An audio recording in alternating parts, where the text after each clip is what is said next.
Honorable Governor,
जनगण मन अधिनायक जय हे भारत भाग्य विधाता। पंजाब सिंध गुजरात मराठा द्राविड उत्कल बंगा। विंध्य हिमाचल यमुना गंगा उच्चल जलधि तरंगा। तव शुभ नामे जागे तव शुभ आशीष मांगे। गाहे तव जय गाथा जन गण मंगल दायक जय हे भारत भाग्य विधाता। जय हे जय हे जय हे जय जय जय जय हे।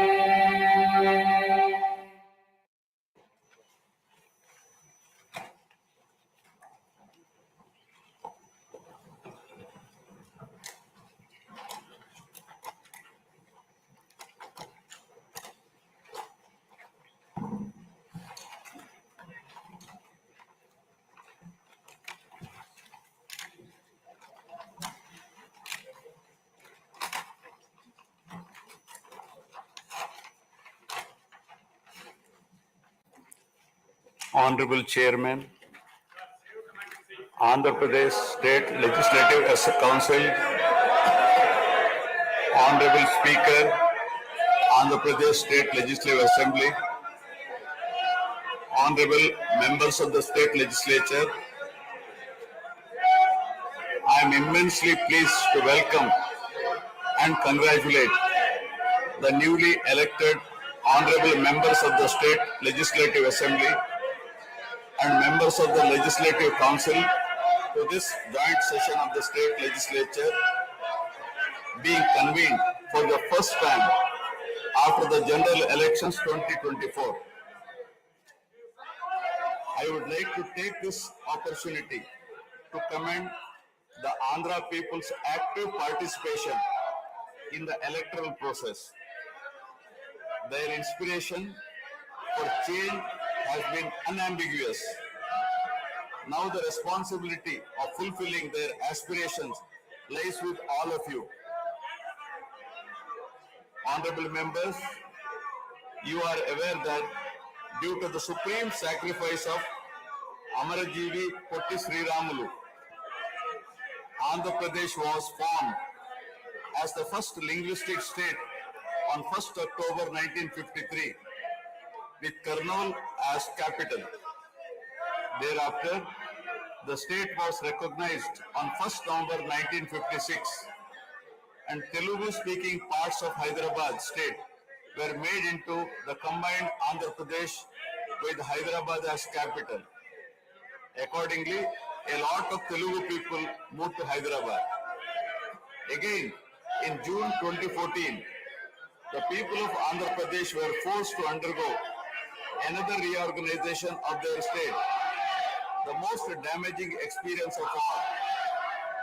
The united Andhra Pradesh was bifurcated unscientifically, undemocratically, and without adequate consultation with the stakeholders. This has left an indelible mark on the minds of the people of the residual state of Andhra Pradesh. The turbulence caused due to multiple state reorganizations and the resultant disruptions have deprived Andhra people of a sustained long period development and progress. Today we stand at a juncture where the people have to again take up the task of rebuilding their state. As time has progressed, it has become evident that the Andhra Pradesh Reorganization Act 2014 does not compensate enough the residual Andhra Pradesh for the loss of prosperity and development opportunities. The state bifurcation has imposed an unprecedented strain on the economy of the state. There are patent inconsistencies in distribution of assets and liabilities, with 58.32% of combined state population. The unscientific bifurcation caused the state to inherit only 46% of the resources. Financial loss on account of loss of Hyderabad city, disproportionate debt burden, loss of access to public institutions, loss of national institutions, Government of India PSUs, and institutions of higher learning, etc.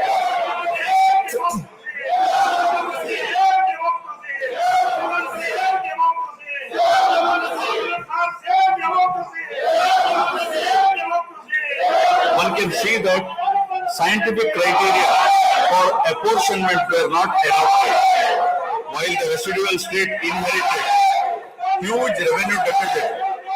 Debt was shared on population basis, assets on location basis, power sharing on consumption basis, and worst of all, educational institutions with no basis. All these factors led to the structural change in economy with reduction of service sectors from 51% to 44%. The per capita income too fell from 1,06,176 for the combined state to rupees 93,121 for AP. Notwithstanding the adverse impact of the state bifurcation and undaunted by challenges such as budgetary constraints, infrastructural deficiencies, and unresolved issues, the government converted every crisis into an opportunity during the period 2014 to 19. The government had laid a solid foundation for vibrant, sunrise Andhra Pradesh.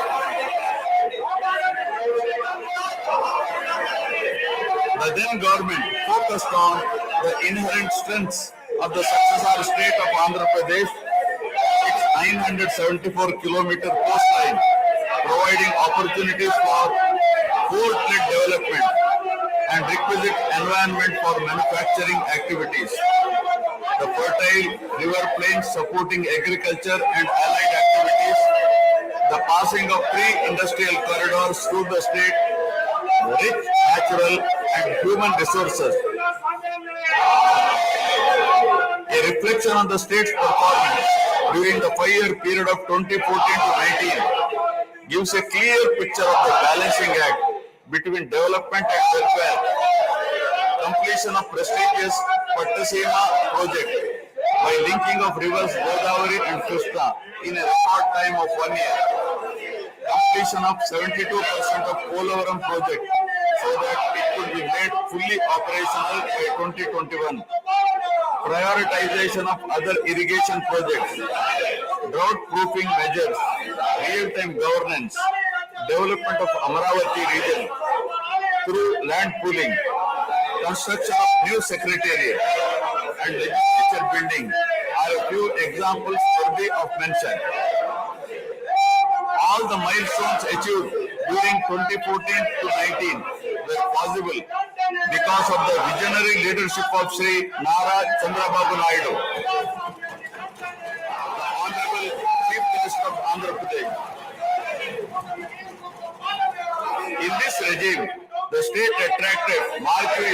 companies like Kia Motors, emerging as #1 state continuously in ease of doing business ranking. Under his able leadership, the state attracted several investments in various sectors. The government initiated development of Kakinada SEZ port, Bhavanapadu and Ramayapatnam ports, expanded airports and increased the state road network. The development of infrastructure was balanced with welfare measures such as increase in old age pension, farm loan waiver, scholarships to students, construction of houses, etc.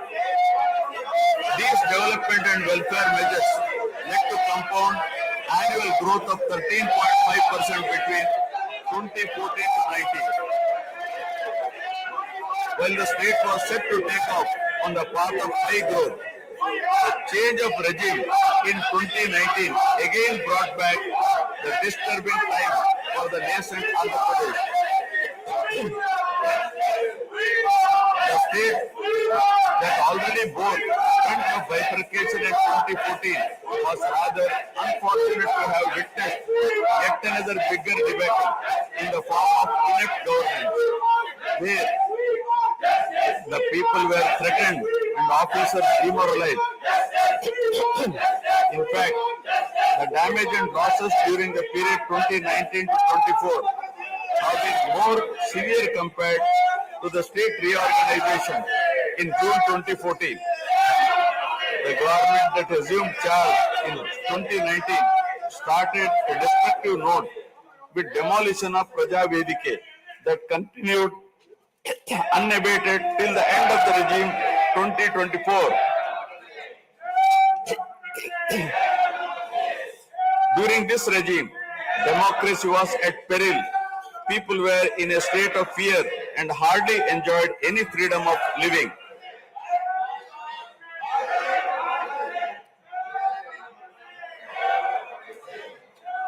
The regime revenge politics had severely hampered the state's prospects for prosperity and growth.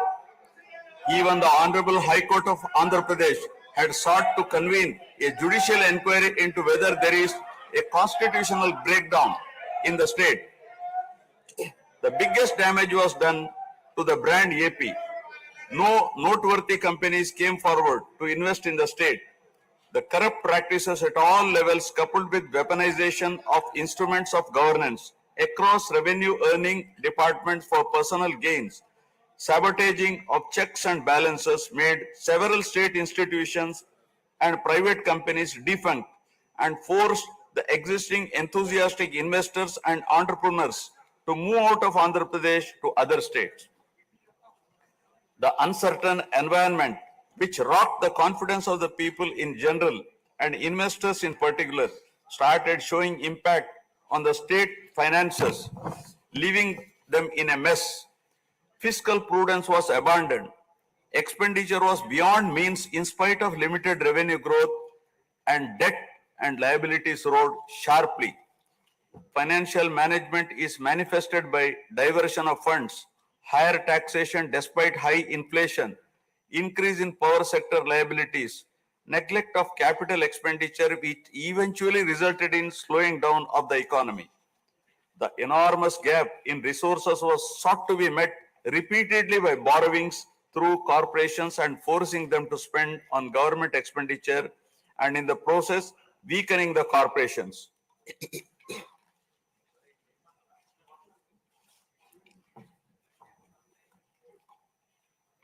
In view of the inordinate delay in clearance of the bills due to strained financial position of the state, many vendors and contractors have approached the High Court of Andhra Pradesh for relief and filed cases against the government.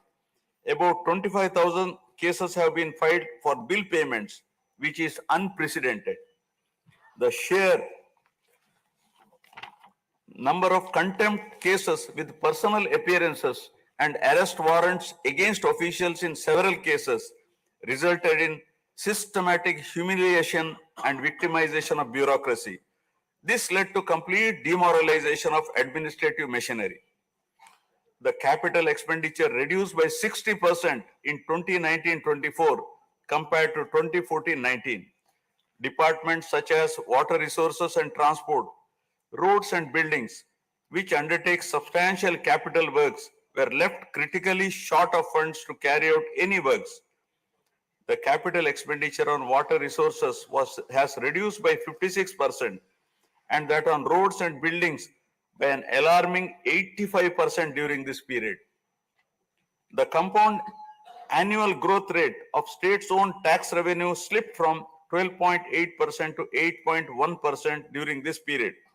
On the other hand, the revenue expenditure increased from 7.8% to 10.5%, whereas the capital expenditure growth declined steeply from 26.4% to 3.4%.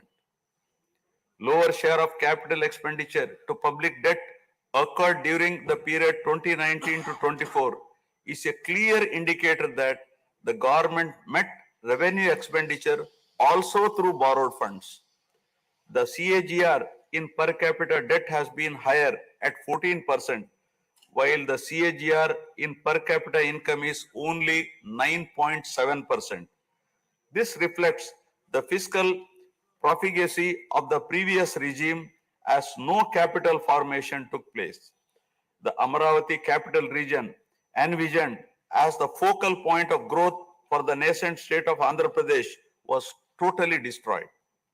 With an attempt to scrap the Amaravati dream, the government confused the people with its malicious three capital cities idea under the guise of decentralized governance. During the period 2019-24, no irrigation project, no industries, no infrastructure relating to roads, buildings, hospitals, drinking water was taken up. Cancellation of MOUs in energy sector and other infrastructure projects further demonstrated the negative attitude of the government. Such disastrous decisions, unmindful of consequences, have led to unrest among the youth and job aspirants. Prevalence of uncertain environment has eventually led the youth towards addiction of illegal substances, causing a drug menace. The mental unrest and agony were not limited to the geographical boundaries of the state. The Telugu speaking people all around the world were upset and demoralized by the uninspiring deeds of the government. They anxiously and desperately waited for a change in governance that would take them forward in the 21st century. The progressive public policies of the AP government during 1996 to 2004 have today led to empowerment of Telugu people globally, enabling them to be amongst the highest earning Indian diaspora. The condemnation of demolition approach of the previous government by the people of the state, NRIs and other supporters, culminated in a change in government. A huge and historic mandate has been given to the NDA, hitting an unprecedented 93% strike rate, thus reaffirming faith in democracy.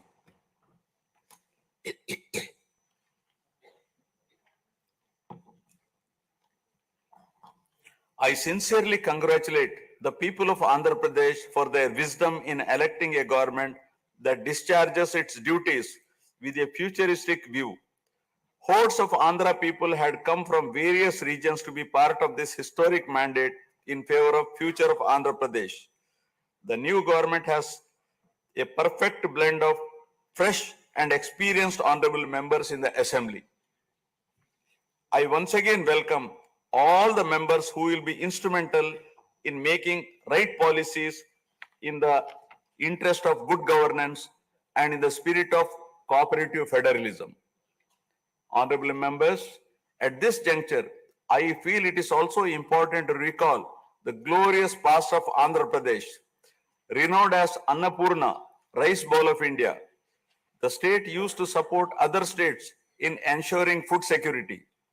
As a leader of self-help group concept, Andhra Pradesh stood out as an example in developing entrepreneurship, knowledge economy, and cultivating thrift amongst poor women.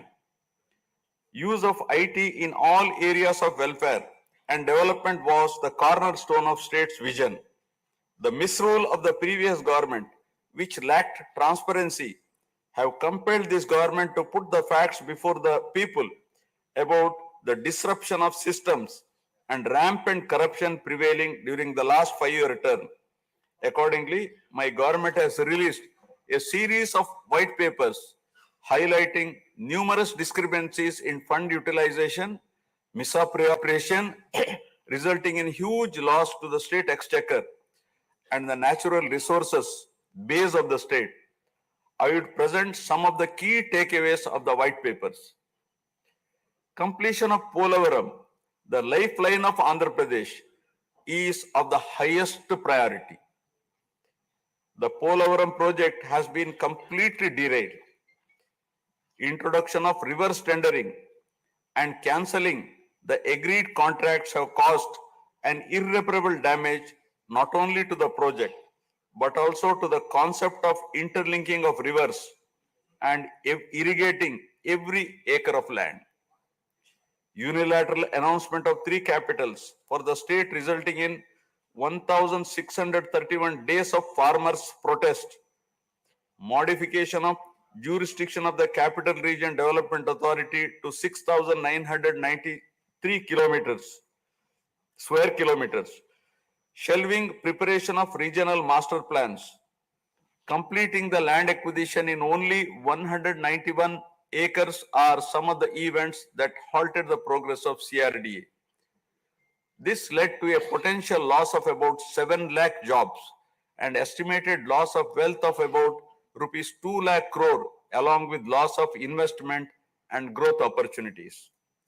Andhra Pradesh, which enjoyed the distinction of being the first state in the country to have introduced reforms in the power sector in 1990s, had achieved energy sufficiency from 1996 to 2004.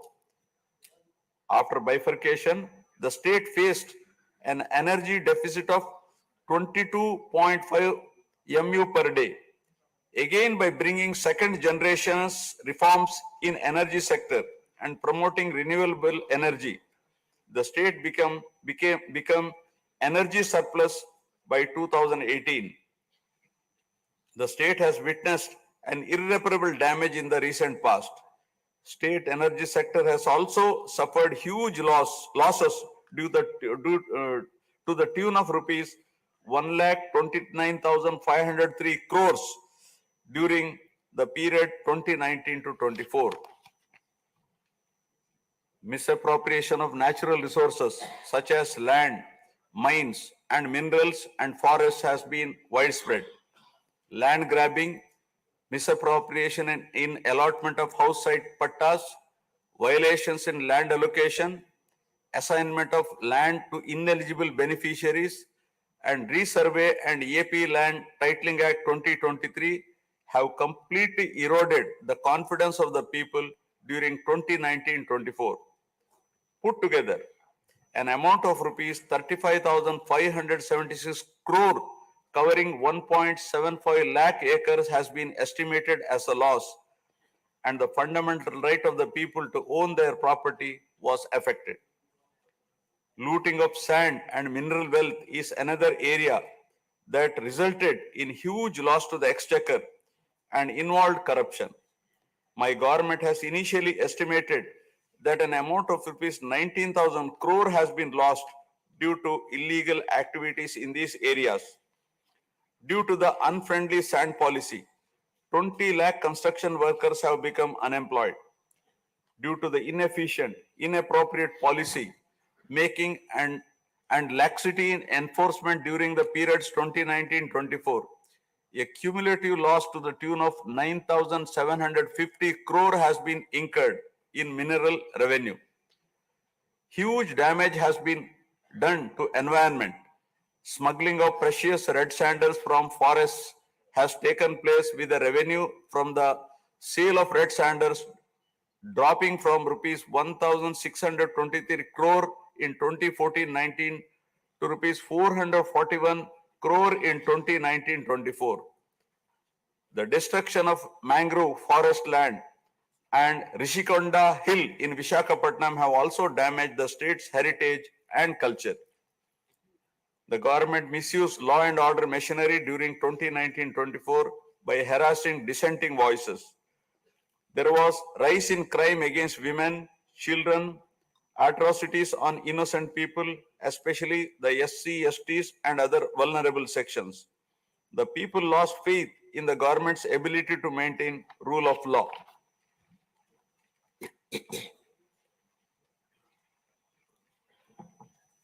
The previous government also made a mockery of the excise revenue streams of the state. The VAT on excise was reduced and diverted to AP State Beverages Corporation as a special margin, which otherwise would have come to the government as revenue. The government levied the additional retail excise tax on the issue price of liquor sold by APSBCL and escrowed the same for repayment of loans taken by APSDC. While the APSBCL started supplying low quality liquor and introduced unknown brands at significantly higher rates, there was increase in black money due to smuggling of IMFL across the border districts. These policy practices have caused irreparable damage to the excise revenue streams of the state.